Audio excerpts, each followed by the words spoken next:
Hello, my friends. Welcome to My Left Ear. If you're brand new, my name is Carrie Freeman, and I'm the writer, producer, director of My Left Ear. And over here, we are a left-leaning, somewhat liberal political channel. I do psychic commentary, and I throw the runes, which is not the tarot, it's the ancient runes. And I teach them on my Patreon channel. I took weeks and I taught the whole runes, and you can look that up if you want to. So it is May 2nd, if I didn't say so, Tuesday. And this is a comprehensive. Yesterday I did just runes for the week as a little intro on Monday. And now I'm going to cover a lot of news. And there's a lot of news.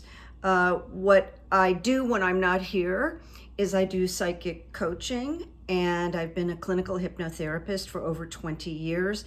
And all my information is below. How to contact me, if you want a cheat sheet with my pricing, it's below. And you can email me or text me. So there you go. I'm also an author. I'm going to be coming out with a soft cover version of my book, Good Evidence. However, the soft cover is going to be entitled, What is Good Evidence? And I'm working really hard on that. It's actually a rewrite, so it's a finished book, but I'm rewriting it.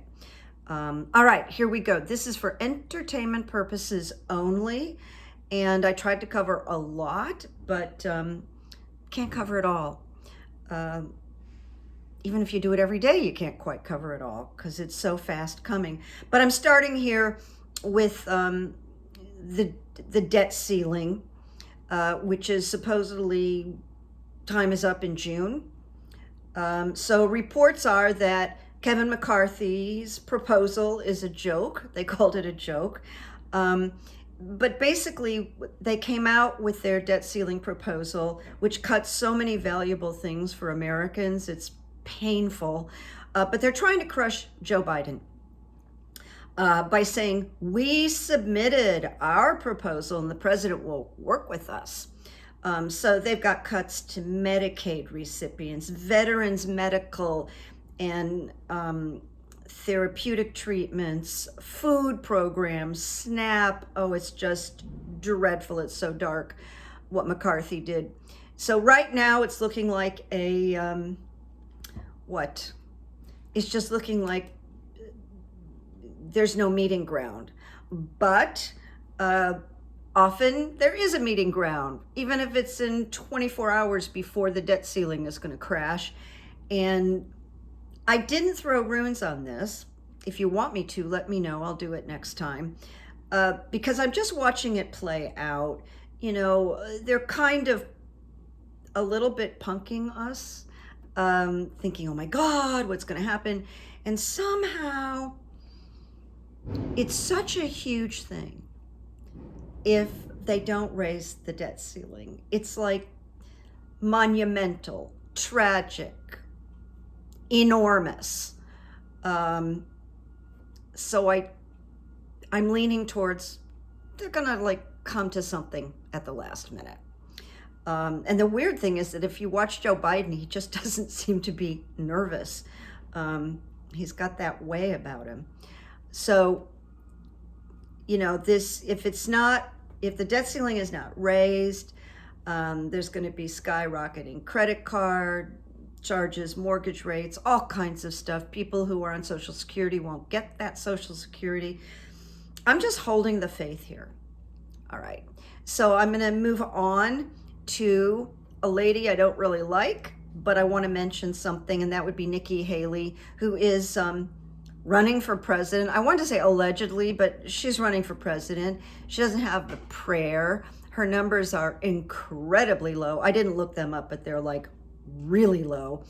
And she was the former governor of South Carolina, if you don't know that. But this past week, she just, I don't know. I want to call it a boner. I mean, you probably heard about it, but she talked about Joe Biden dying in office and he will. like she sort of declared it. And certainly I could die tomorrow. Anybody could. I mean, look at Texas. But at any rate, it was very tacky. And she said the word die. And what she was trying to do was get to Kamala Harris and put fear into people that have issues with women and racial things. Oh my God, Kamala Harris is going to become president. I think she's very threatened by Kamala Harris. She can't touch her intellectually or anything. And here's something that I've always found interesting about Nikki Haley. As the ambassador, she quit her ambassador job like 3 days after Jamal Khashoggi was slaughtered. I don't even use the word murdered because he was slaughtered and tortured. And she quit. And so I have always wanted some great reporter to just like get in her face and go, what do you know? And why did you leave 3 days after? Because she knows stuff. She's a work of art. But I brought her up so that I could throw some runes on Kamala Harris. So I went, okay, I'll throw this rune. And if you watch me, you know my screen blows up and I always have to fix it. I haven't gotten it fixed because if I got it fixed, I'd have to give up my computer for a few days. Anyway, I threw 3 runes. And the first rune I got was, well, the question is, will Kamala Harris become president?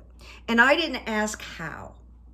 I didn't ask how she'll become president. So I didn't even go there with the Joe Biden thing. So I got the rune of movement, but I got it in reverse. So it appears that movement in that direction is blocked. Certainly isn't the time. And it cautions, be certain that what you are doing or not doing is timely. Well, that would be true. And it does say, not all opportunities are open to you. And it advises to avoid action. The second rune I'm going to wrap this up for you when I get done telling you about these 3 runes. The second rune is the rune of the self. And so this says the starting point is the self. It starts with you or me or her. Clarity, willingness to change is very effective right now. So she, just aside from president, she just needs to remain flexible. She's doing a great job and she's more and more visible, if you've noticed. And that's on purpose, and that's Joe Biden. He wants to bring her up there. And it does say, be content to do your task for the sake of the task and seek balance. And the last rune, very positive rune, but it's a rune of partnership. Okay, it's not a rune of her operating alone. So partnership in some form is at hand. Now they already have this partnership, she and Joe Biden. And it says, if we're talking about Kamala, which is that's what we're talking about, do not collapse yourself into that union. It's very positive, but remain separate and strong on your own. And this partnership is a gift of freedom. It's very positive. We can tell it's very positive.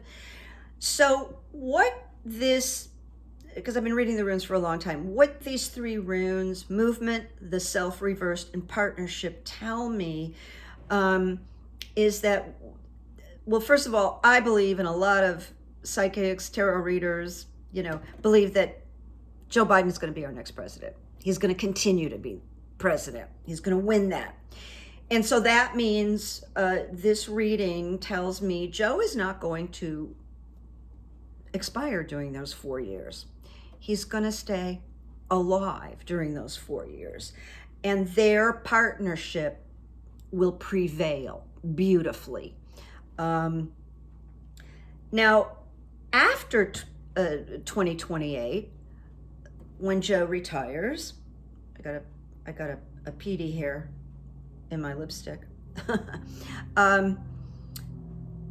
Kamala may run.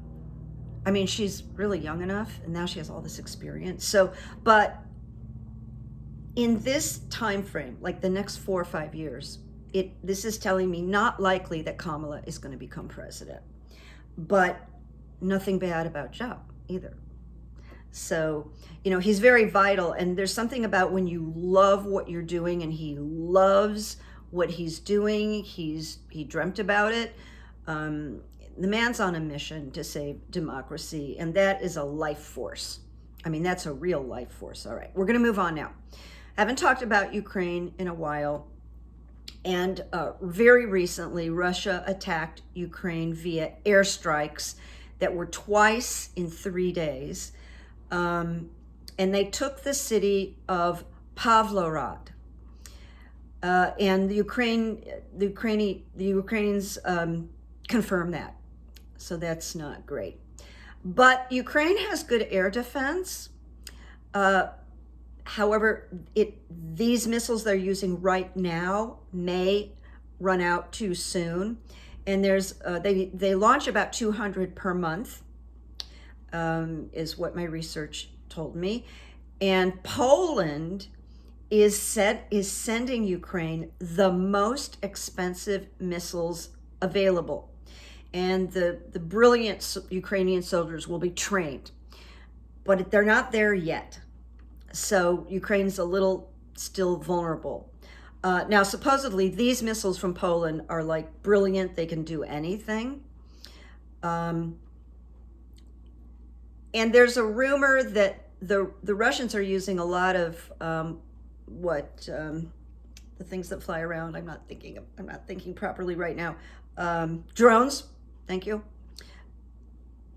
And they want to make Ukraine use up all their missiles by launching lots of drones. So that's a tactic that we're hearing about. And then also, just about Russia, the Kremlin has stepped up efforts to stifle criticism of the war in Russia, and a Russian university student has been put under house arrest for online criticism, which is just so sad.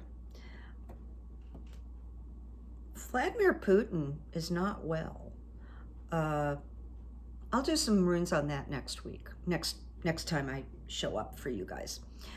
So here's the runes. I asked, what's the status report on Ukraine winning this year? And that's just, like 7 months away. But it's always better if I give the runes a time frame. So I got the rune of breakthrough, which is always good. Breakthrough is a major shift or breakthrough in the process of self-change. It's a complete transformation. That's good. The outcome is assured, but not from the present vantage point. So there just may be some activities and surprises along the way. Then I got signals, the rune of signals reversed. And it says there may be failed communication temporarily, perhaps a lack of clarity, and I put in quotes regarding negotiations, although I don't know what they're going to negotiate. I don't think Zelensky wants to negotiate anything. He's just like, go home, get out of our country. But if there are offerings or, we'll take this little corner, there may be failed communication, perhaps a lack of clarity, may feel hesitant, that would be Ukraine, to accept anything that is offered. And then the last rune I got for this question about the war in Ukraine is movement. So this is the rune of transit, and I wrote in brackets, Russians out, physical shifts and new dwelling places.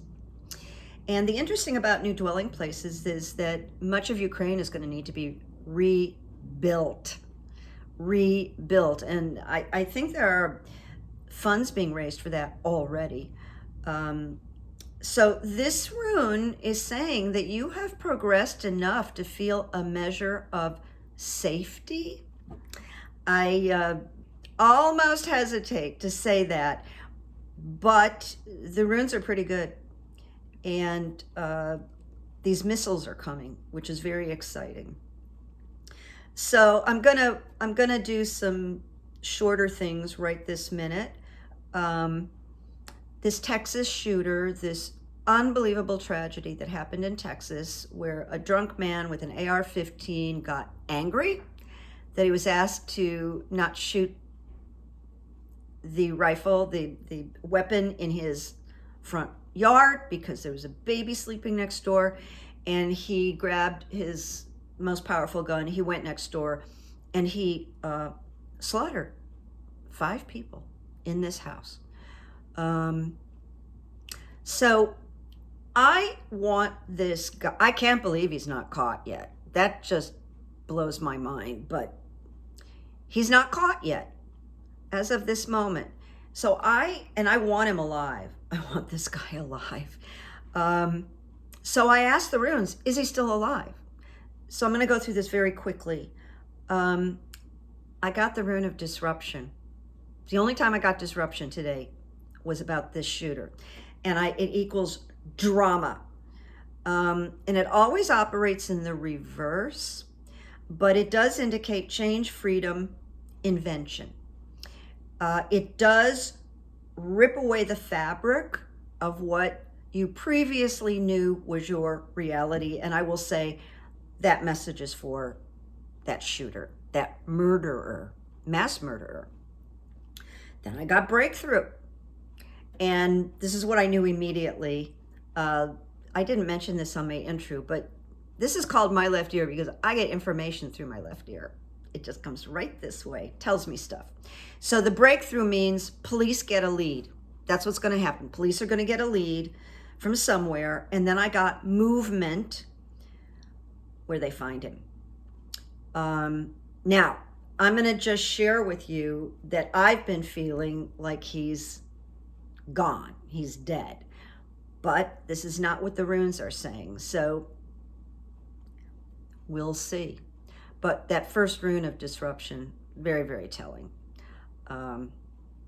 So we'll see. So we've got disruption, which is the drama that rips away the fabric of what someone knew was their reality. We've got breakthrough, which is police get a breakthrough, a lead, and movement.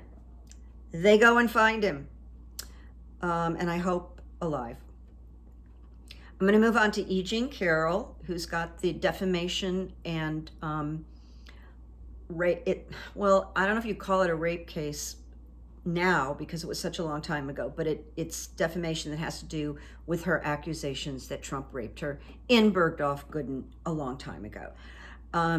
So Joe, I call him Joe Tapioca because it just makes me happy to give him a nickname, and it's my favorite nickname, Tapioca. Someone called him Joe Taco, so I kind of like that too, but I'm staying with Tapioca. He asked for a dismissal regarding this defamation rape case. It was refused immediately. But what Tapioca is doing is setting the stage for an appeal. When EJean wins, she will win. And they'll just, this is what Trump does. He does appeals and he asks for all kinds of things and he just tries to muck up the circuit. But at the end of the day, EJean Carroll walks away triumphant. So here's something, I just shake my head. In Wisconsin, I don't know if you heard about this, there's a bill to lower the age of teens able to serve alcohol from 18 years old to 14 years old. And that's different than men being able to marry a 12-year-old child. And I don't even know what states that's in. It's so disgusting to me. But right now, West Virginia and Maine also allow minors to serve alcohol. And what can go wrong? Oh my God, guns and alcohol. Here's a scaling back. General Electric in Michigan laid off over 100 contract employees in an effort to shave their yearly budget. So that's not good for GE. And I'm going to talk about something going on that I predicted. I said it over and over, but now I have a percentage. 72% of college-age students are choosing their colleges based on politics. Of course they would. They're smart. They want birth control. They want to, all the young females want medical care should they get pregnant. So I knew this would happen. And so the states that are red, that are putting all these restrictions and even making it difficult for college students to vote, that's what the GOP is trying to do right now. It's very, very evil. These red states, and there's more than two, of course, but I'm picking out Florida and Texas because they're the worst, are going to lose revenue. They're going to lose good professors, and they may lose great athletes. And certainly that's going to happen in Florida. You know, a lot of things are going to happen to Ron DeSantis from all his foolish bills and laws. Foolish, foolish, foolish. But yeah, why didn't they think of that ahead? Like, are we still going to get enrollment like we were used to getting? No, they're not. The college students are too smart. So there we go. Now you might have heard about this, but the media was all up in arms about it, and it was disgusting. In New Hampshire, and a good friend of mine just moved to New Hampshire. It's lovely. She's got a half an acre there, sends me pictures. Trump was there giving one of his things, and off stage, he hugged a clown-like woman who's QANON, and she was a January 6th protester. She climbed a fence, and police couldn't get her down, and she did go to jail, clearly not for a long time. But Trump saw her, and she drove thousands of miles to New Hampshire to see him in person, and she's really dressed like a circus clown, just insane. And he wished her well. He hugged her. And he said, "You hang in there." And she actually stated verbally that she wishes Mike Pence would be executed and she could watch it. So that gives you an idea of the lunatic that the president took a picture with, signed her backpack, and hugged her and told her, "You hang in there." It's pretty disgusting. Briefly, Robert F. Kennedy Jr., who I find disgusting, is launched his presidential campaign.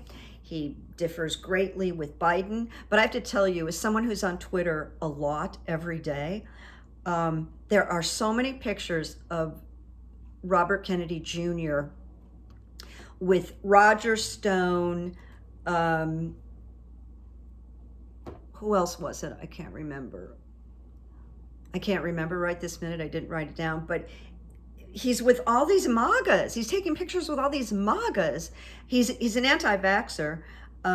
He's a longtime environmentalist and an author. I don't know what he wrote. I don't care. They found a diary. These journalists are amazing, but somebody found a diary of his where he writes about sleeping with 37 women in a year. So that's an addict. That's not just a normally sexually active guy. That's an addict. So he will be challenging Joe Biden. He'll make a little dent there, but he's not going to affect Joe Biden is running, and he's going to be our next president. Now, a little tidbit about this guy is that he's married to an actress, very pretty woman named Cheryl Hines, who stars on Curb Your Enthusiasm. I don't know what she thinks of this, but I will do some runes on this guy down the road. And my left ear says he will not be able to push Joe Biden aside. But people run for all different kinds of reasons. They're just finishing a book. They want more attention, etc., etc. Now, you know, all the violence that we are seeing, and we are seeing it every day. This thing that happened in Texas, all of it affects me very deeply.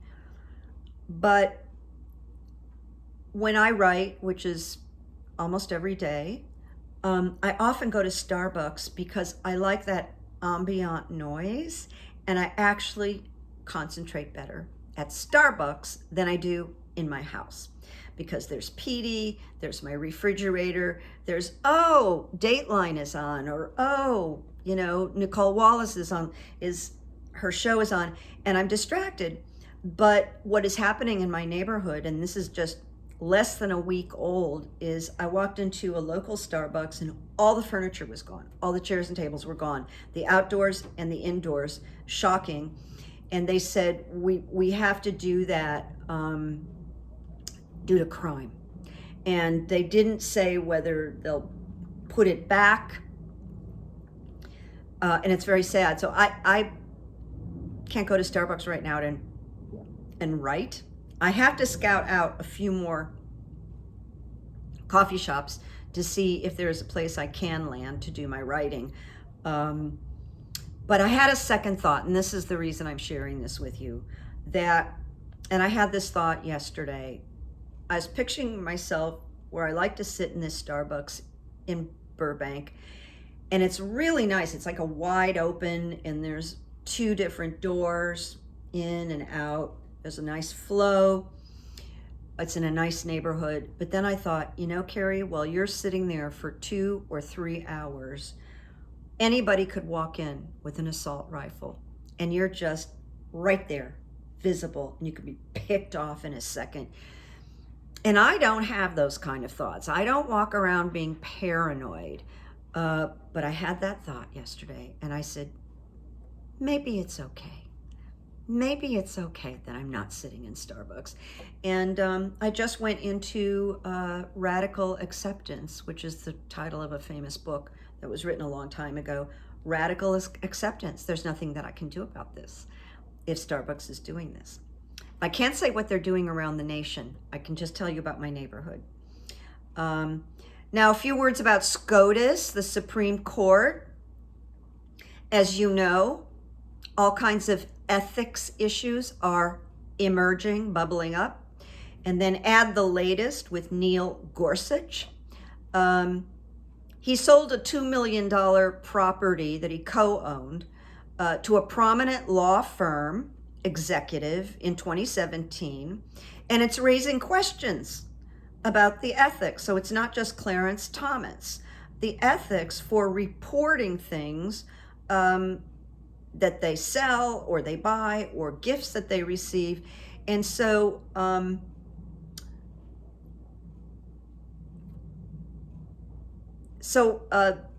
this property was sold to this executive at this law firm, this bigwig, a month after Gorsuch was sworn in to the Supreme Court, a month. So I was very happy to read that Al Franken just called the Supreme Court illegitimate. It's great when a senator is not running and they can say whatever they want. So Al Franken came out and called it, and they are illegitimate. So Senator Dick Durbin is Dick Durbin a congressman or a senator?